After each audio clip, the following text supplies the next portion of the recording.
In the seventh episode of the first season of Supernatural, the episode begins at Theta Sorority of Eastern Iowa University, where Lori and her roommate Taylor are talking about what Lori should wear out. Taylor insists Lori wear a more revealing top than what she was planning. Once changed, Lori goes downstairs to meet Rich.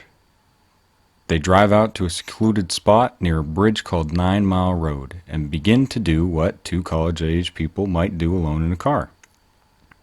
A shadowed man is seen nearby holding a hook in his left hand, as Rich is looking to get a little more handsy than Lori would like. A metallic scratching sound can be heard, and Rich goes to investigate. Lori asks Rich to just leave while the car is getting scratched by an invisible weapon. Then Lori goes outside to find Rich strung up underneath the bridge. While looking for their dad, but with nothing to go off of, Sam and Dean hear about an invisible mutilation nearby and decide to go check it out. Once they get into town, they learn from the Purple Man that Lori was the one witness, but also that she's the local reverend's daughter. Sam and Dean then make a trip down to the church to talk to Lori. She and Sam talk, and the brothers make a trip to the library after the two find out how similar it sounds to the Hookman urban legend. They find an arrest record from 1862 of a preacher, Jacob Carnes, who murdered 13 prostitutes one night at 9 Mile Road with a silver hook that he used as a prosthetic. Lori is then seen arguing with her father about the sinful actions that occur in a sorority house as he drops her off. She walks upstairs and sees her roommate in bed and the lights in the room off. She goes to sleep soon thereafter, but there seems to be a dark presence in the corner of her room. She wakes the next day to see her roommate, Taylor, dead in her bed.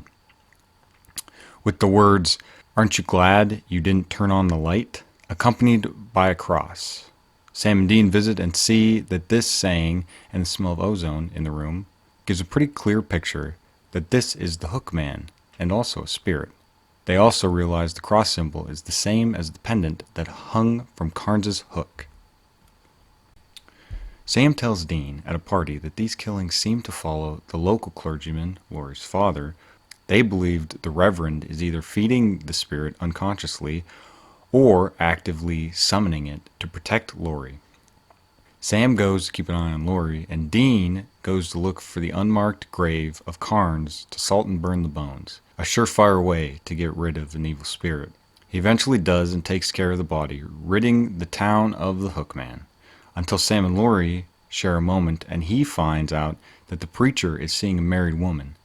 Then later sees the Hookman attack the preacher, ruling out both Carnes' body and the preacher. Sam arrives in the nick of time to save the preacher, but realizes that the spirit is feeding off of Lori instead. They also realize that the spirit is most likely attached to the hook, which was reforged from its silver, and later found out that Lori has a silver necklace that has been owned by the church for a couple hundred years. After a fight between the boys and the spirit, the necklace is burned and the town is officially rid of the Hookman. So where does the urban legend actually come from? There are 4 stories that are allegedly true stories of the Hookman. So the following is the first. 2 lovers park in Lover's Lane. While they are necking, they listen to the radio. A news bulletin comes over the radio reporting the escape of a dangerous criminal described as having a hook instead of a hand on one arm. The woman becomes nervous and insists that the guy take her home. Reluctantly, he agrees. He screeches out of the lane and speeds to her house. When they reach her house, he gets out and goes around to open the door for her. He sees on the handle of the car door a bloody hook. The young couple is parked out on a country road. The girl is real nervous and uneasy. It seems that there has been a report about an escaped criminal in the area. He was supposed to be a dangerous, mad killer. They called him the Hook because one of his hands was missing and he wore a hook in place of it. He was supposed to have used it on all of his victims. Anyway, the girl was real uneasy for some reason. Supposedly, they were not aware of the escaped killer. She kept saying she had an uneasy feeling, but she did not know why. The guy finally got mad at her. He thought she was just making up excuses because she didn't want to park. Finally, he lost his temper and stepped on the gas. He really tore out of there fast. He didn't say a word on the way home. When they get to the girl's house, he just got out and went around to open her door. When he got to the door, there was a hook hanging on the handle. This guy had this date with this really cool girl, and all I could think about all night was taking her out and parking and having a really good time. So he takes her out in the country, stops the car, turns off the lights, puts the radio on, nice music. He's really getting her in the mood. And all of a sudden, there's this news flash comes on over the radio that says to the effect that a sex maniac has just escaped from the state insane asylum, and the one distinguishing feature of this man is that he has a hook arm. And in the first place, this girl is really, really upset because she's just sure that this guy is going to come and try to get in the car. So the guy locks all the doors and says it'll be okay. But she says he could take his arm and break through the window, just really frantic. And the guy finally consents to take her home. But he's really mad because, he really had plans with this girl. So he revs up the car and he goes torquing out of there. And they get to her house. And he's really, really mad. And he's not even going to get out of the car and open the door for her. And just as she's outside of her own side of the car, she gets out and she turns around and there's a hook hanging on the door.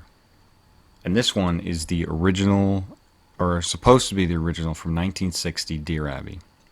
If you're interested in teenagers, you will print this story. I don't know whether it's true or not, but it doesn't matter because it served its purpose on me. A fellow and his date pulled into their favorite Lover's Lane to listen to the radio and do a little necking. The music was interrupted by an announcer who said there was an escaped convict in the area who had served time for rape and robbery. He was described as having a hook instead of a right hand. The couple became frightened and drove away. When the boy took his girl home, he went around to open the car door for her. Then he saw a hook on the door handle. I don't think I will ever park to make out as long as I live. I hope this does the same for kids. The Hookman is referenced in several other movies and TV shows since the first story of the Hookman was told. The most famous ones are I Know What You Did Last Summer from 1997, which is about a murder 5 teens witnessed while driving and are being hunted down by what seems to be a supernatural being with a hook used as a murder weapon.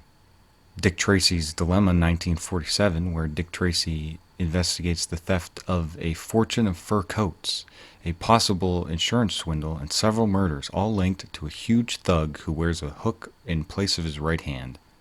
Lover's Lane 1999, where it follows a group of kids who are terrorized by an escaped mental patient in and around Lover's Lane, and to a similar extent Candyman, but this doesn't follow the same plot of a guy and a girl in a car, but instead is about a grad student researching an urban legend and accidentally summoning him. These are just some of the more famous appearances. It also is referenced in Meatballs, Shrek the Halls, He Knows You're Alone, Final Exam, Campfire Tales, and a few others. It's unknown where this urban legend actually came from, but the first known occurrence was the story I mentioned from 1960, and is argued about whether or not it truly happened, or if this was just some ploy to keep teens from having too much fun in secluded spots with their significant others. Who can say for sure? Is this just fiction, or is there some truth behind these claims? What do you think? Thanks for watching, everybody. If you liked the video and would like to see more, it would be much appreciated if you liked and subscribed. Thank you.